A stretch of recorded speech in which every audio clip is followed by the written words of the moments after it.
Hello, Fiveable. Shane here with AP Statistics. Here to cover the next topic when it comes to probability.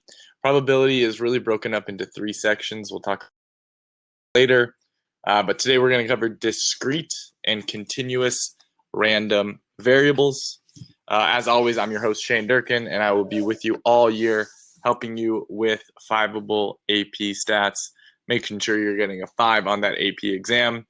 Check out my Instagram. I'm just now getting it up and running. It's called Stats with Shane. I'm hoping to get some posts daily, definitely weekly, about different topics that we cover in statistics, a little bit more in depth, or just a quick refresher. Hey, here's a minute video on what z-score is, or here's a minute video on what conditional probability is. How's it going, Jason? Good to see you. Welcome back. It's been a minute. I'm based in Oakland. I'm very excited to be doing this with you. And let's take a look at kind of the schedule. So once again, we're still going live on Thursdays at 8 p.m. Eastern Standard Time, which is 5 p.m. my time. Here are the next major topics, really diving into probability a little bit more deeper. This is where you should be. Awesome. Is it about discrete and continuous random variables? Cool. So ask questions. I love it. I got a question. I'm going to answer the question now. Let's see. How do I go back to it? Oh, no, it says no questions from the audience. I think it was around AP stats or AP calculus. I am a little biased, so I'm going to go ahead and say AP stats. The reason I say AP stats is regardless of whatever major you do moving forward, you're going to need statistical foundation. A good friend of mine is going to business analytics school. So she's doing a lot of coding and a lot of like data analyzation for companies. And the first course she took was a statistics course. And I was flipping through her textbook and I literally saw all these things that we were covering.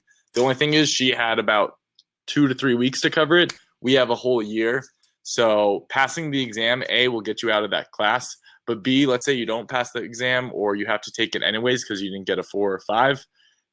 Just knowing and being familiar with those topics are going to go a long way. I have a current student at UC Santa Barbara, and she's taking a statistics course for her psychology major. And it's the same thing. She's like, oh, Mr. Durkin, I've heard of hypothesis tests before, or discrete and continuous random variables.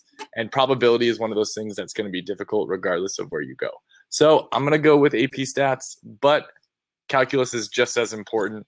Especially if you want to go in the field of like engineering or mathematics or physics, anything like that. So here are the next major topics. We're going to do discrete continuous random variables. We're going to talk about transforming and combining random variables. And then we're going to talk about binomial and geometric random variables. And as always, we can kind of tailor this to your need as the year goes on.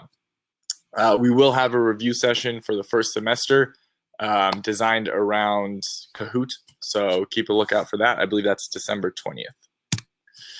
So let's dive into it. Let's take a little bit of time to look at our agenda. So we're going to cover probability models. We're going to cover what a random variable is.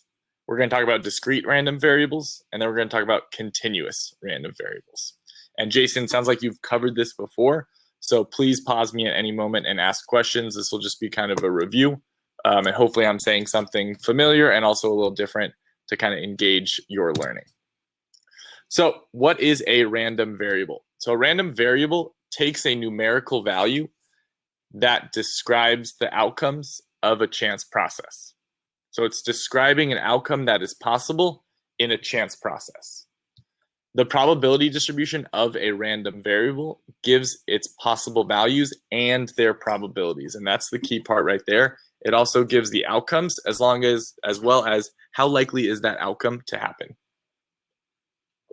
So the example I like to use is if we tossed a coin 3 times and we wanted to count the number of heads. So the different outcomes that are possible, and this would be the random variable x if we assigned it.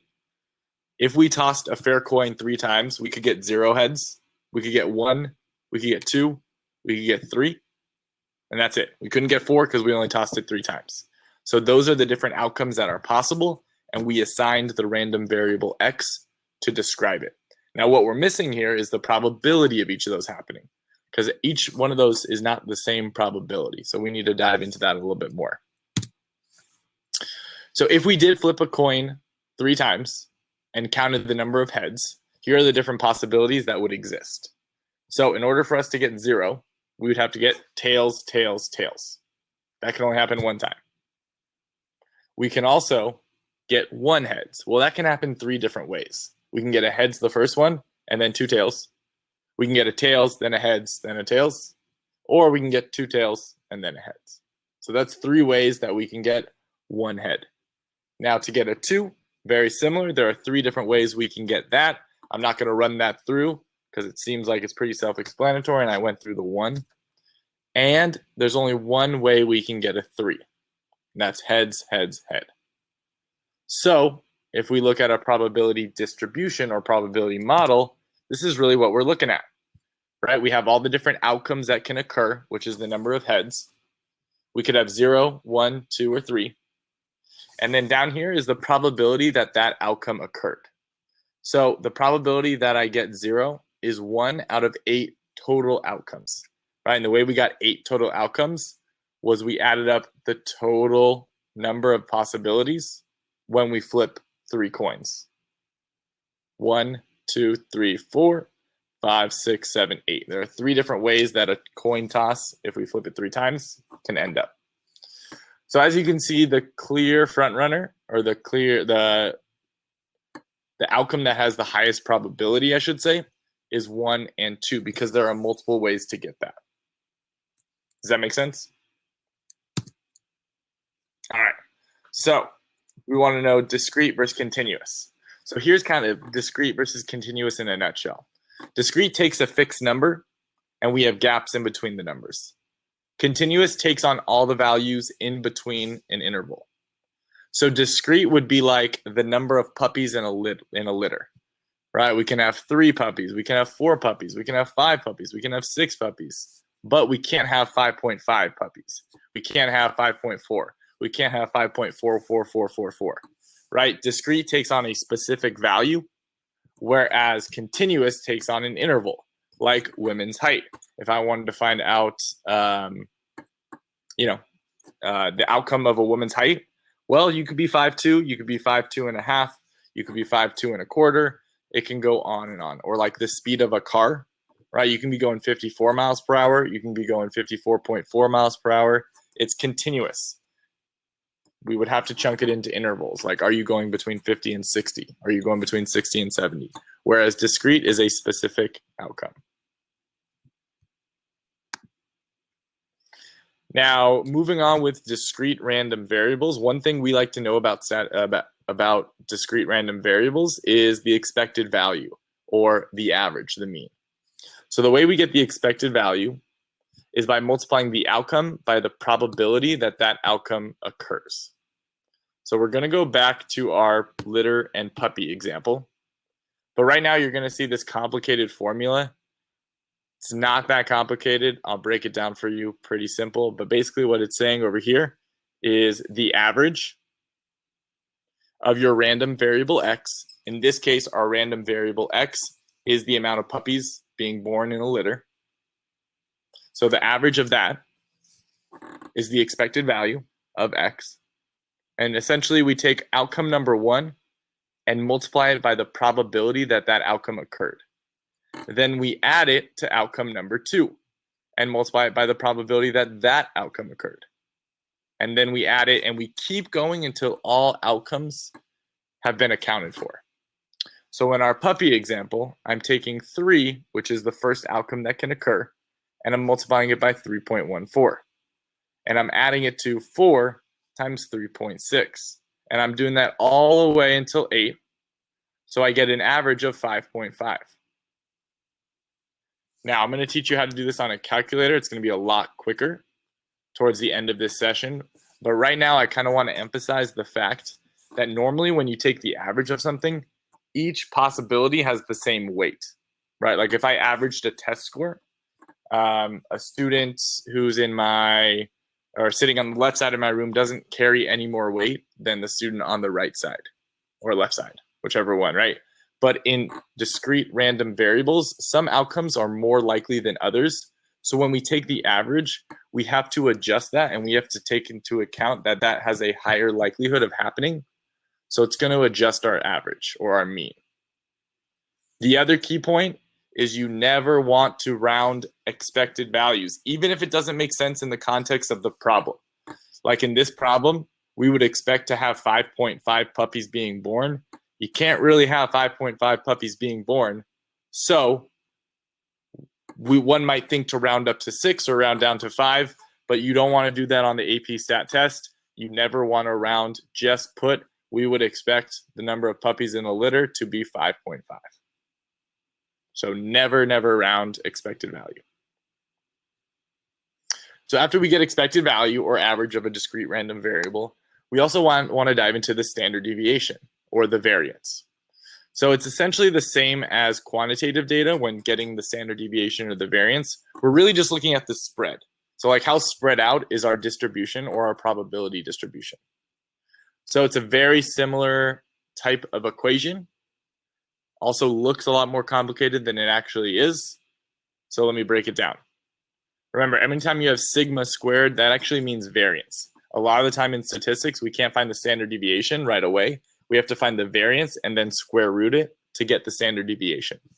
So we're getting our variance of the random variable x. That's what that subscript x means. You're just defining what distribution or what random variable you're finding the variance for. Or in our last slide, what random variable or what probability distribution you're finding the average for. So you take outcome number 1, and in this case, outcome number 1 was 3. So 3 minus your expected value, which we found our expected value last time, which was 5.5. You're then squaring it and multiplying it by the probability that that occurred. So we multiplied by 0.14. Again, because each outcome is not equally likely to occur, we have to weigh each outcome based on the probability that it occurs. And so you're going to do all that. You're going to add up every single outcome just like you did with expected value, and you're going to get your variance. But a lot of times we're going to need our standard deviation, so we have to square root our variance, 2.89, to get 1.7 as our standard deviation. And again, I'm going to show you how to do that using your calculator towards the end when we do some example problems. It's going to be a lot easier than writing it by hand. So get this ready if you haven't already. So we talked a little bit about discrete random variables. We're now going to move on to continuous random variables. The nice thing about continuous random variables is you've worked with them before. So it takes on an interval of numbers, like I said before. So for example, we want to know speed, right? If you're going between 50 and 60. We wouldn't have every single speed that could exist because there's infinite. You could be going 55.5. You could be going 55.55. So we have to use intervals because it's a continuous random variable, just like height. The probability distribution of x is described by a density curve. So you've heard density curve before. We've covered it in the past. And essentially, density curve is that normal curve that you're looking at. The probability of any event is the area under the density curve and above the values of x that make up the event. Right? So we're going to be using z-score in a minute. So if we had an example here of young women's height, let's say the height of young women closely follow the normal distribution with an average of 64 and a standard deviation of 2.7. If we chose one young woman at random, let's call her height y, what is the probability that the chosen woman is between 68 and 70 inches tall? So we're going to go to a blank sheet of paper to get this done. So let me go to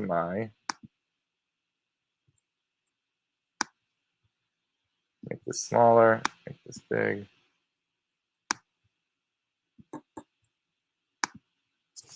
So we want to talk about this continuous random variable.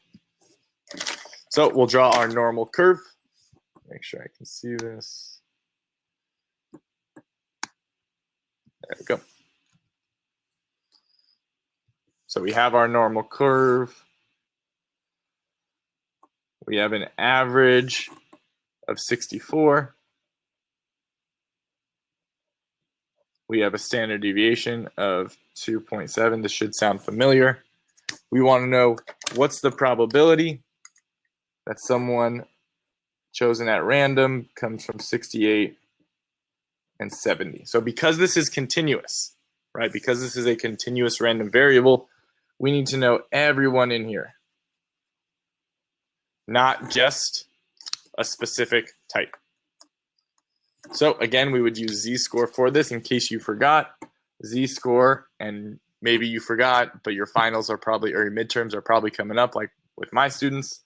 We're going to take the value, subtract it from the average, and divide it by the standard deviation. And remember, I'm using that subscript y because we're talking about the random variable that we assigned, which is continuous because it's height. And I should probably put y here. So z is going to equal 68 minus 70 divided by, or sorry, not 70, oops, 64 divided by 2.7. So we'll get a z-score of 60, well, it's going to be 4 divided by 2.7, 1.148. So that's on the low end, right? That's right here. And we have to do 70 as well. So we'll do z equals 70 minus 64 divided by 2.7. So it'll be 6 divided by 2.7, which will get me 2.22. So remember, this will tell you when you go to your normal chart. If you want to use your chart, I'll show you how to use the calculator in a minute. It will tell you the area under here. This 2.2 will tell you the area under here. So what we want to do is find this area, subtract it from this area, and we'll be left with that one. I prefer to use the calculator, so let me show you how to do that using the calculator. So if you want to use the calculator, we're going to go to second vars, go down to normal CDF. It's going to ask for our lower. Our lower is 68, comma, our high, which is 70, comma, our average, 64, comma, our standard deviation, 2.7.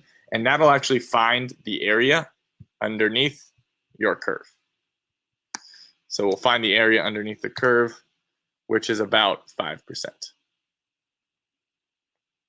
All right, so I told you earlier that we would go back and take a look at finding the expected value and the standard deviation and the variance of a discrete random variable.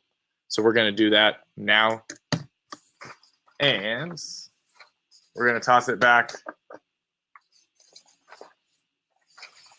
right here. So let's look at our example. Make sure you have your calculator out as well. So it says Linda is a sales associate at a large auto dealership. She motivates herself by using probability estimates of her sales. For a sunny Saturday in April, she estimates her car sales as followed. So we're assigning a random variable to the number of cars sold. Is that going to be discrete or continuous? Cars sold, is that going to be discrete or continuous? Well, since you can't sell half a car, it's going to be discrete. Exactly. Right? We can sell 0, we can sell 1, we can sell 2, we can sell 3. Down here, we have the probabilities that happens. So here's x, here's the probability of x. Right? And so this is going to be discrete. So now we want to start by finding the average. So what can we expect her to sell? How many cars can we expect her to sell on a sunny day in April? And what's the spread? Would it be really unusual for her to sell 5, 6, 7? So normally, in order for us to find the expected value, we would take the outcome, multiply it by the probability that that outcome occurs. Well, 0 times 0.3 is 0. Next, we would take 1, multiply it by 0.4. That's going to give us 0.4. 2 times 0.2, which will give us 0.4. And 3 times 0.1, which will give us 0.3. So we'll get our average as 1.1. But like I said, it's going to be a lot easier if you do it by your calculator. So go ahead and take out your calculator. Yes, it would be 1.1. But let me show you the calculator. So if you go to the button, hit the button Stat, go to Edit. You're going to want to clear both your lists. So I'm going to hit Clear, Enter, Clear, Enter. So I should have two empty lists. Mine happens to be L1 and L3. Yours is probably L1 and L2. So just keep that in mind when we go to our next part. Right now, we're going to enter in all the outcomes that are possible. So in this case, she can sell 0, she can sell 1, she can sell 2, or she can sell 3 cars. In the next column, this is where you're going to enter the probability of these outcomes occurring. So the probability that 0 occurred was 0.3. The probability that 1 occurred was 0.4. The probability that 2 occurred is 0.2. And 0.1 is the probability that 3 occurred. So we got our data entered into the calculator. Now, we're going to hit the button Stat again. This time we're going to go over to Calculate. And we have two different variables. We have the outcome, and then we have the probability that that outcome occurs. So we're going to hit 2var stats. Now you want to tell the calculator what two variables do you want me to use. So I want to tell the calculator to use L1 and L3. You might want to tell the calculator to use L1 and L2 if you still have your L2 list. Now I'm going to zoom out a little bit just so you can kind of see where I'm going. To get access to L1 and L2, it's going to be the little button above your 1, 2, 3, 4, 5. That's how you get your different lists. But in order to access those little buttons, you have to hit the second button. So when I hit second 1, it's going to come up with L1. And then I hit comma, second 3. Again, that's because I put my data in L3. You may have put your data in L2. When you hit enter, you're going to see 1.5 as our average. So what did I do? Did I mess up? Let's see.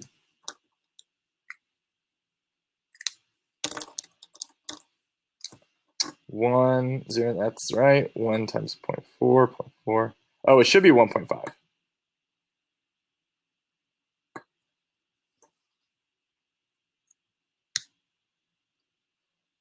So I actually messed up. That should be 1.5, right? Because this is going to be, oh, wait, no, it should be 1.1. What did we do here?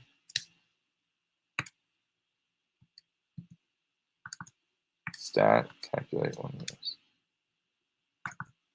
We used 2 vars because we have 2 variables, because we have to assign them the weight.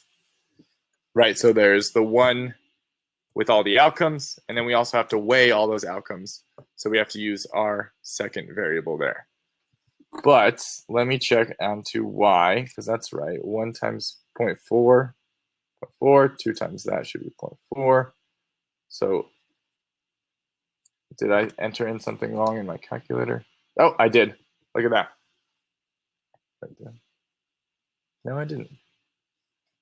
0, 1, 2, 3, 0.3, 0.4, 0.2, 0.1, stat to variable.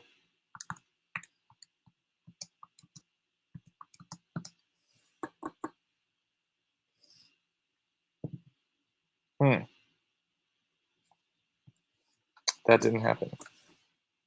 Okay, let's try a different problem. Not sure what happened there. Let's go to an actual AP problem. When you use 1 vars, you got 1.1. I just tried that. L1. Yes, I still got 1.5. Stat 1 calculate L1. Stat calculate stat calculate 1 vars L3. This calculator may be messed up. 1 vars L1 comma L3. Oh, you're right. I'm sorry. Yes. So we have to then weigh it. We have to weigh it. Thank you, Jason.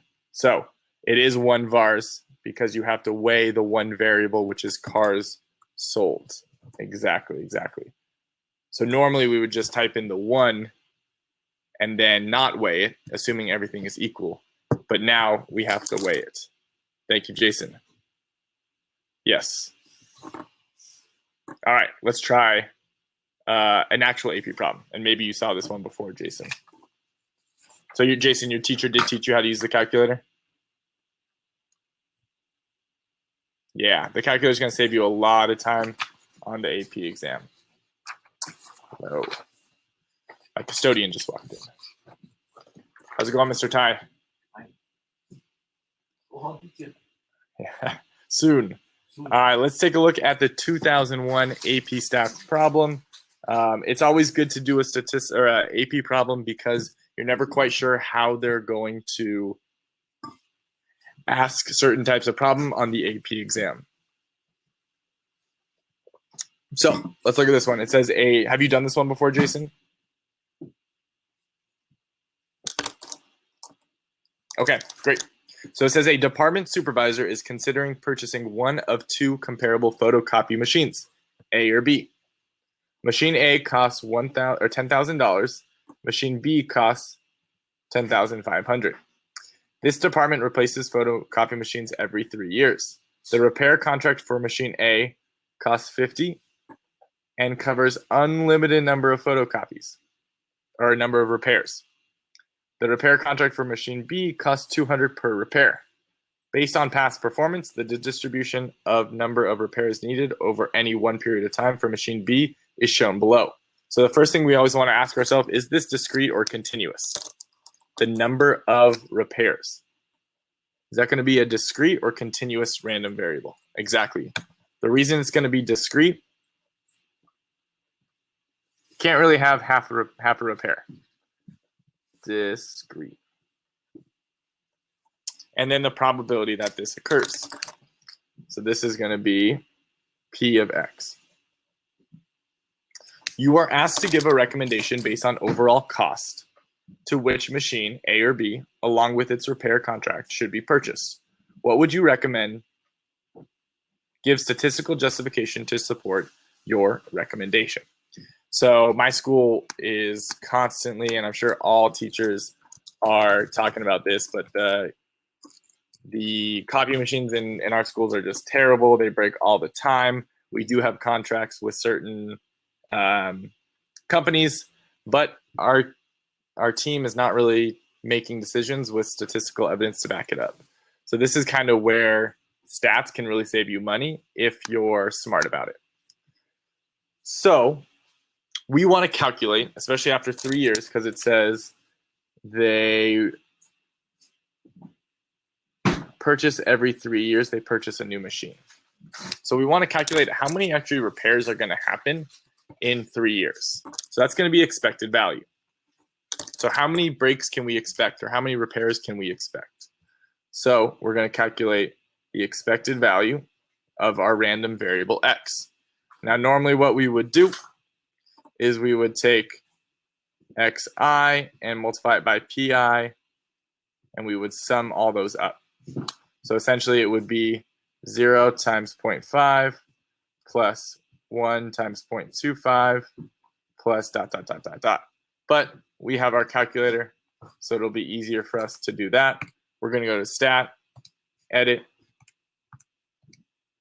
clear both our list, 0, 1, 2, 3, 0.5, 0.25, 0.15, 0.10.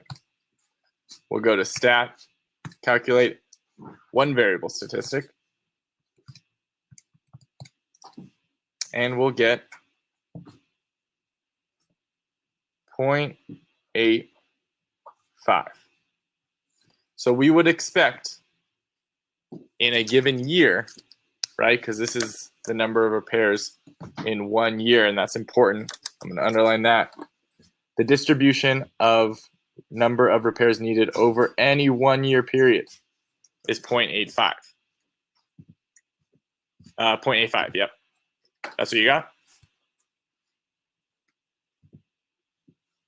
Now, we want to keep these machines for 3 years. So what do we need to do with that 0.85?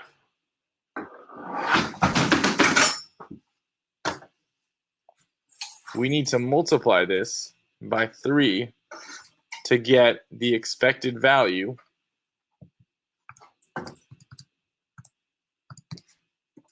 for the number of repairs for 3 years. So we would expect the machine to break or need a repair 2.55 times in a given year. Now, again, we never want to round that. We want to keep it as 2.555. Now we want to look at cost, right? Because it says, what would your recommendation be based on cost? So let's look at machine A.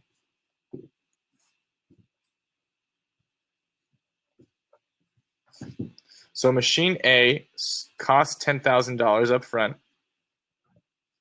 plus $50 a month,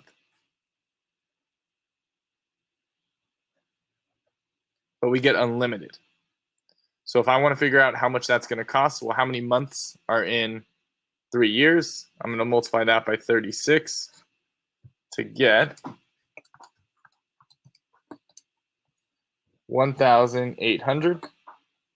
I'm going to add that to my original 10,000 to get the total cost for machine A, what I would expect. Now machine B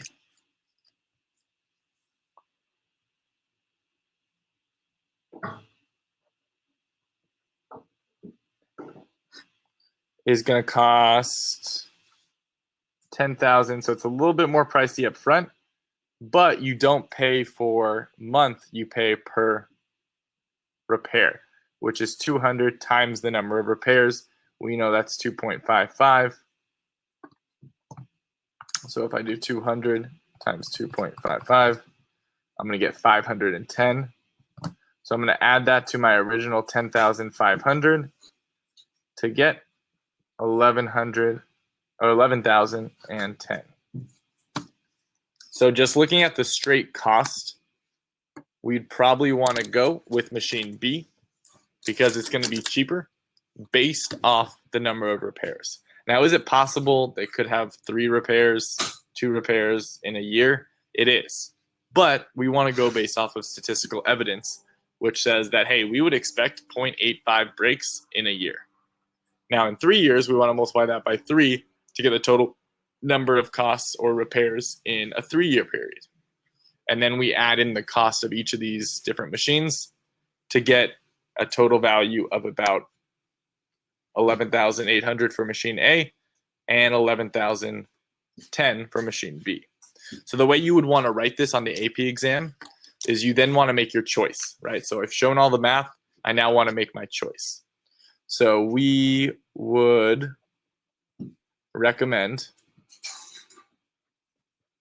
you never want to not make a choice on an AP exam, right? If they ask you for your opinion, don't be wishy-washy. Don't go one way and then give evidence for the other way.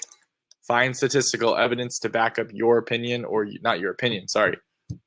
Whatever opinion the statistical evidence justifies, and go with that. Don't be flip-floppy. So we would recommend machine B because it has a lower expected cost.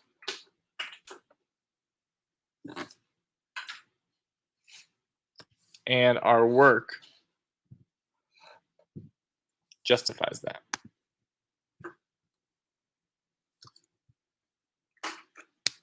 If you want, you can say how much. Like it's going to cost $790 less to go with machine B over machine A, but you don't really have to. Let me show you the scoring for this so you have an idea of what they were looking for on the AP exam.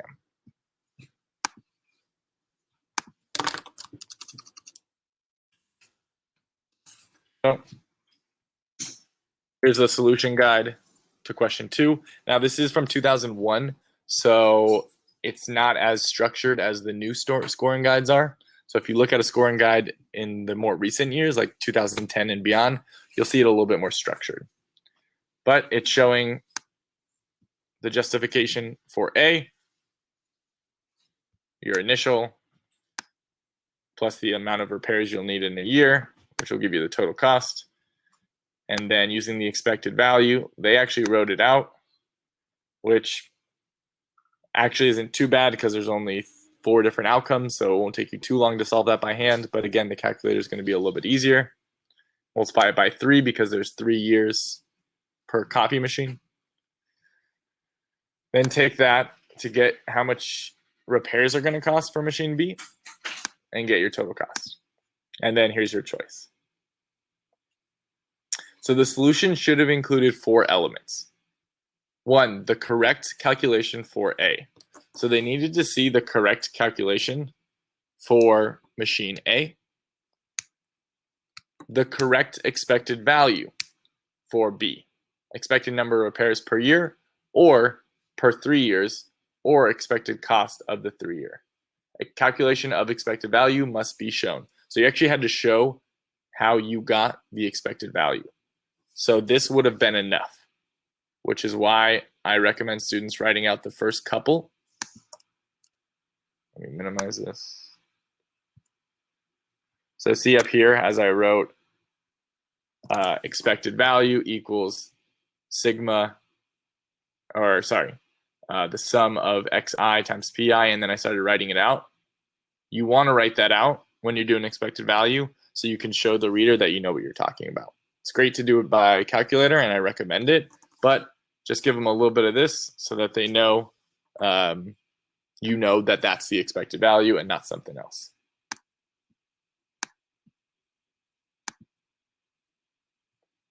Then you also had to correctly calculate the total cost for B, for machine B. And then the 4th element was choose B with complete and coherent explanation that is based on the student's prior calculations for A and B.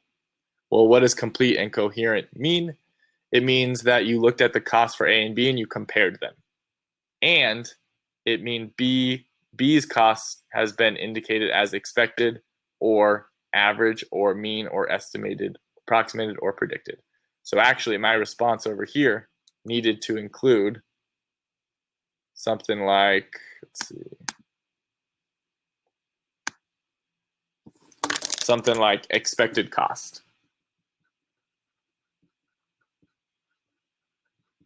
Because it is possible, hey, maybe, 100 teachers are using the machine and a lot of them don't know how to use it, so they're kicking the machine. It's going to create a lot of repairs. So we should have put expected cost there. It's always good after you do an AP problem to then look at the scoring guide to see what they're looking for. This.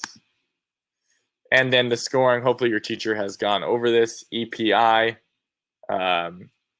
and 1, 2, 3, 4. Each AP problem is out of 4. 1 is a minimal, 4 is complete, 2 and 3 are kind of in the middle. If you got all 4, you got a 4. 3 out of 4 got you a 3, 2 got you a 2, 1 got you a 1. Now the way they deal out 1, 2, 3s, and 4s are different depending on the type of problem and how many parts each problem has. So it's not guaranteed that if you get 1 part right, you'll get 1 point, 2 parts 2, 3 parts 3. That's not guaranteed. That just is dependent on the problem that is put in front of you. So that's all I got for tonight. I do have a couple more problems if you want to do them, but Jason, since you got a test tomorrow, feel free to ask me any specific questions. If you got some homework, you can shoot me an email real quick. I'll take a look at it. We can work through it together.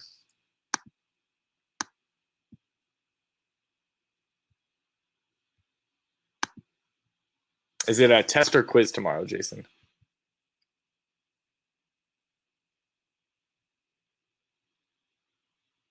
It's a quiz. Okay, awesome. Yeah, let me pull up real quick a continuous. Give me 1 minute. Let me go print it out too. but I can absolutely do that. And Jason, remind me where you're located. What state? Georgia.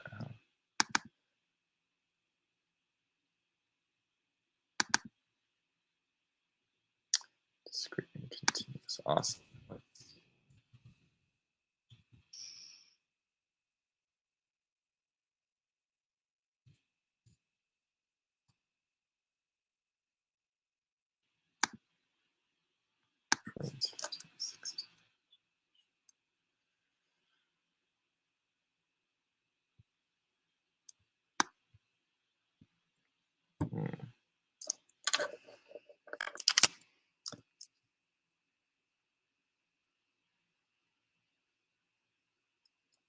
Not sure why my computer just froze.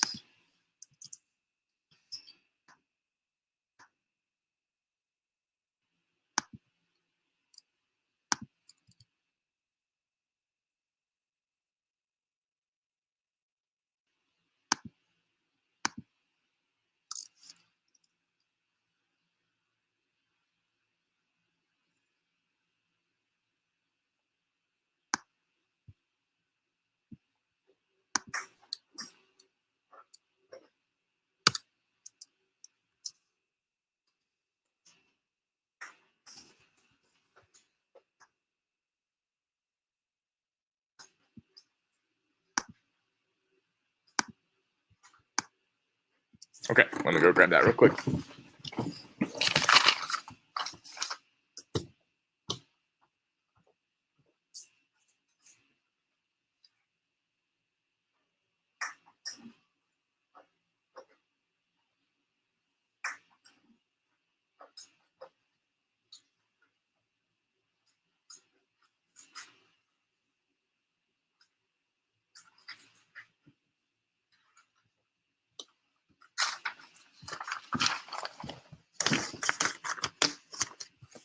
All right, printer is running out of ink, so bear with me. But this will be a good example for continuous.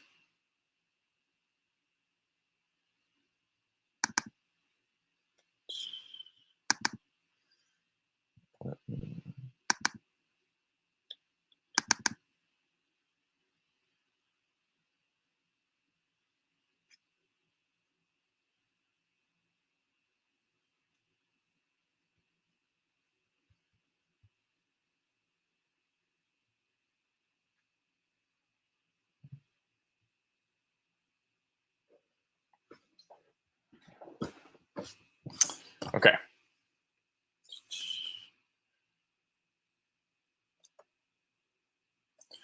The manager of a children's puppet. Let's see. Pull this back up so I can see you. Okay.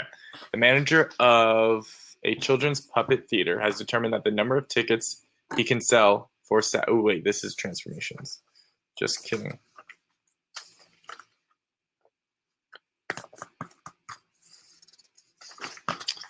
Right here. Number 2. The total sales of a randomly selected day at John's Toy Shop can be represented by the continuous random variable S, which has a normal distribution with a mean of 3,600 and a standard deviation of 500. Find and interpret P of S greater than or equal to 4,000. Now, the reason this is continuous and not discrete is because, again, we could collect 3,601 and 1 cents, 3,601 and 10 cents, right? There's like so many different outcomes that are possible that it's not just a discrete random variable. So first we want to interpret what is P, the probability of our random variable S being greater than 4,000 mean. Well, it means that the probability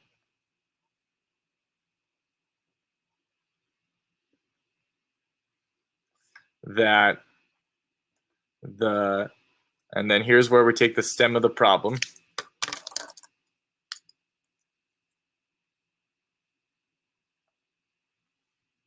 right? So the stem of the problem is that the total sales on a randomly selected day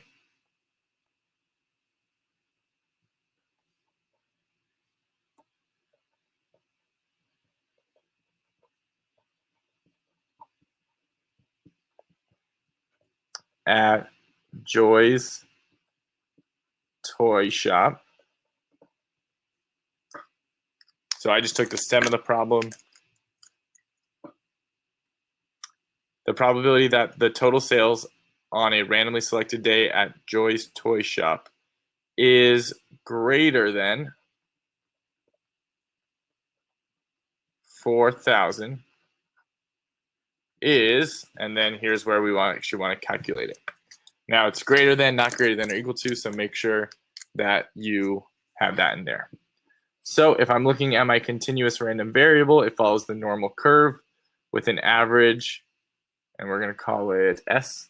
So the average of S is going to be 3,600 with a standard deviation of 500. We want to know what's the probability that it's greater than 4,000. So we'd find 4,000, and we want greater than. I recommend drawing it out on the AP exam. It's going to do two things. One, it's going to show the reader that you know what you're trying to find. And two, it's going to help you internalize what you need. So if we're doing it on the calculator, we're going to go to normal CDF.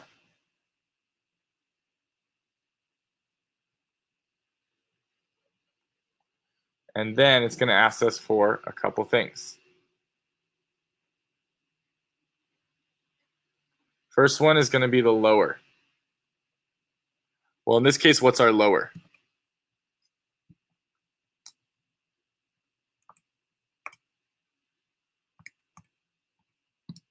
Yep. 3,600. And what's our upper? That's next. High. You want to make it some really, really big number so nothing's left out. Yeah, positive infinity. Our calculators can't do positive infinity, so we just make a really big number. Then we do our average, which was 36. Or, I'm sorry, wasn't 36. 36. Wait a minute. 36 isn't our lowest. 36 is our average. What is our low? Yeah. 4,000. Then comes our average. Then comes standard deviation. Glad we caught that. So when we hit enter, we'll get our probability that on a random day, we select a toy or we have sales, total sales that is above 4,000. Very, very similar to, it was probably chapter 3 if you did designing studies first, or chapter 2 if you didn't do designing. So we would come back to our explanation. The probability that the total sales on a randomly selected day at Joy's toy shop is greater than 4,000 is 0.212. I like to go 3 decimal places. Yeah. Randomness first. Interesting. A lot of teachers start with designing studies and experiments, just because it's kind of different, and you can apply most other chapters to that chapter. Let's see what else. I think I got another one in here. Let me see.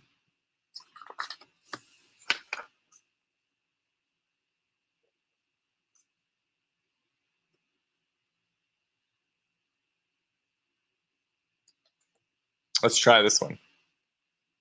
Discrete. The probability distribution below is for a random variable x, the number of mice caught in the traps during a single night in a small apartment. Again, this is going to be discrete because we can't really catch half a mouse. Well, I guess now you can't really do that, right? It's 1 mouse, 2 mouse, 0. Right here, it's asking what's the probability that, again, my printer is out, but x is greater than or equal to 2. So what is that in words? Well, that's the probability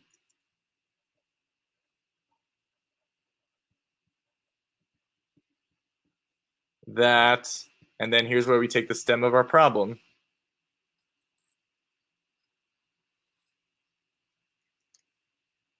The number of mice caught in traps during a single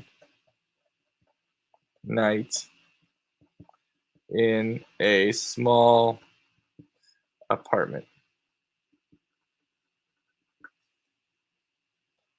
is greater than or equal to 2. And then that's pretty easy to find since we have our probability distribution. 0 doesn't count, 1 doesn't count, 2 and above does, so we would just add those 4 together. Or we could do the complement rule, which we could do the probability of catching 2 or more is equal to the probability of catching less than 2. 1 minus the probability of catching less than 2. But we can just do it that way and get, so again, we're adding 0.31 plus 0.14 plus 0.16 plus 0.07 to get 0.68.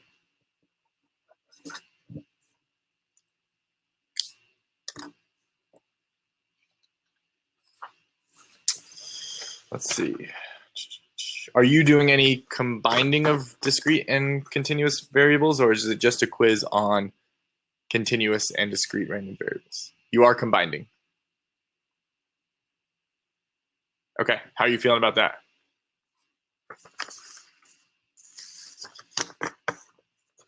I'll take a quick peek. Yeah, that one's a little bit more difficult. Or transforming, maybe you're transforming. This is a good one for transforming. So it says the manager of Children's Pet Theater has determined that the number of adult tickets he sells for a Saturday afternoon is for a Saturday afternoon show is a random variable with an average of 28.3 tickets and a standard deviation of 5.3. The mean number of children tickets he sells is 42.5 with a standard deviation of 8.1. The adult ticket sells for $10. Let A equal the money he collects from adult tickets on a random Saturday. What is the mean and standard deviation of A? So let's go ahead and make the probability distribution.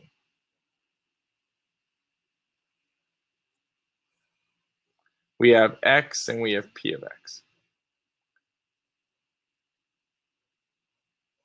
And each one of these would be the amount of tickets he sells.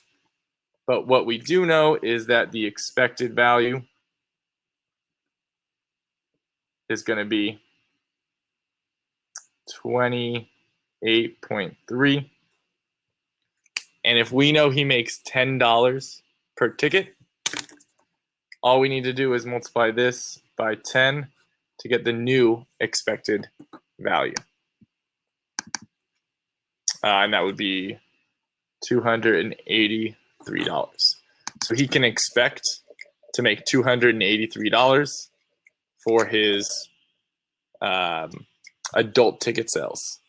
Right, that doesn't include his children, just the adults. Now, he doesn't ask, so that's good. If we want to find the standard deviation, it's going to be a little bit different. Let's see. We have a standard deviation of 5.3.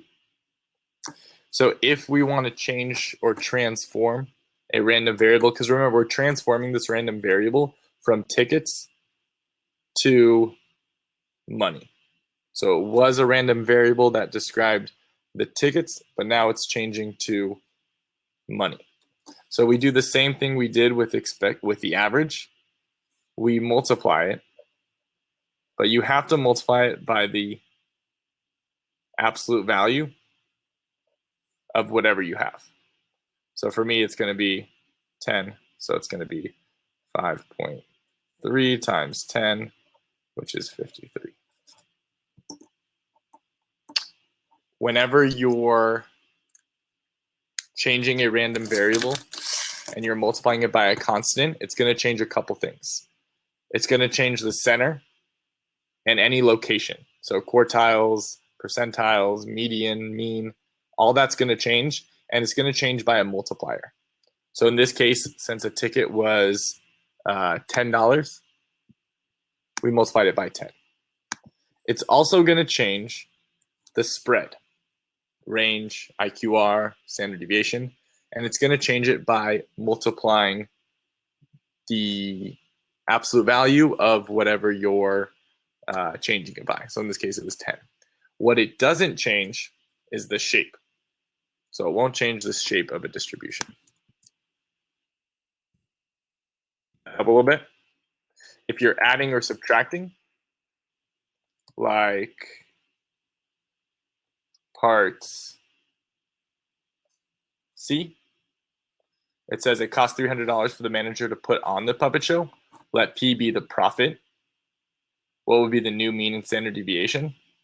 So anytime you're adding a constant, because this is a constant, it doesn't matter how many tickets he sells, it costs him $300 to put on the show. So if you add or subtract a constant, you're going to add or subtract it from the center, but it's not going to change the spread or the shape. Yeah, so if you add or subtract, it doesn't change. So like for this problem right here, we would subtract, well, I guess we probably have to do part B first. So it says the children sells for $6. Let T be the money he collects from all ticket sales, adults and children. So for children, they have a mean. So remember, average of T, I'm just saying the average of the random variable T. Hopefully that doesn't confuse you. It's just notation. Is going to be equal to 42.5. So to get the new average, multiply it by 6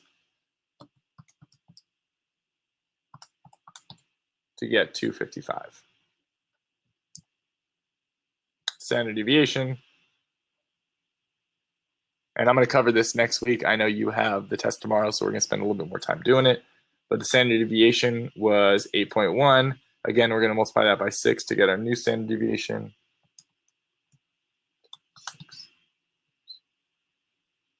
48.6.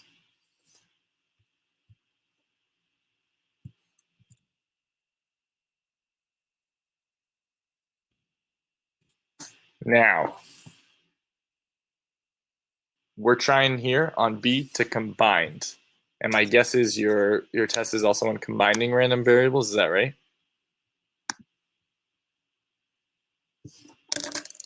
Super easy to combine means, right? So the mean of A plus the mean of T is going to be our, or I guess not T, maybe this is children's.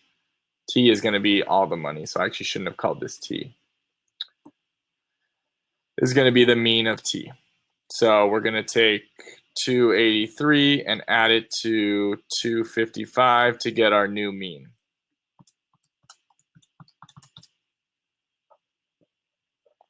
Do you remember how you, let me pull this back up. Do you remember how you combine standard, or yeah, how you combine spread? That tends to be a little bit more difficult. Yep, you have to go to variance. Very good. So you have to get the variance of each distribution and then add the variance and then square root it. Perfect. Sounds like you're ready. So our variance for the first one, and I'm going to do it down here, is 53. sorry, our standard deviation.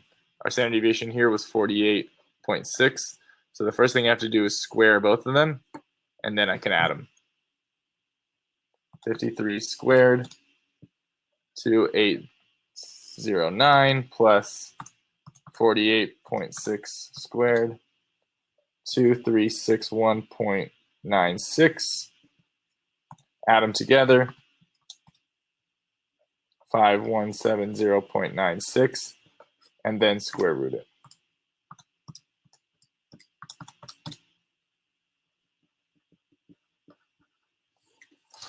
New variance. That's gonna get some kids in trouble on the AP exam. So just good reminder, you can never add or subtract standard deviation. You always add their variances.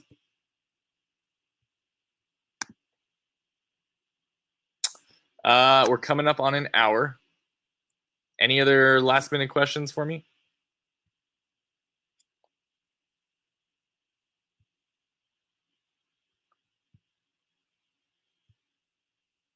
Best of luck, Jason. Follow me on Instagram if you have one. I'm just like building the content right now. I'm going to try and figure out what's the best way to get. Okay, sweet. Best way to do that. I don't know. You guys think like would daily things work? Do you like the videos? Would like a picture? I'm definitely open to feedback. As always, this is a practice. We're getting better together. So welcome any feedback, and best of luck. I'll see you next week where we talk about a lot of this, which is combining random variables and getting into binomial and geometric distributions, which, correct me if I'm wrong, Jason, but you're probably getting to that next. You're probably getting to binomial and, oh, you did geometric today. Okay, so maybe I'll alter next week to be binomial and geometric. I just saw someone else came in. If you want to quickly comment on where you are, I can tailor next week's session to whatever you're thinking. So Jason's on binomial and geometric. Did you do geometric or binomial already? Okay. Wow, interesting. So maybe we'll do that next week instead of doing this one. Since again, I want to tailor this to who's showing up. All right. Well, in the meantime, have a great night, and I will see you all next week. Take care.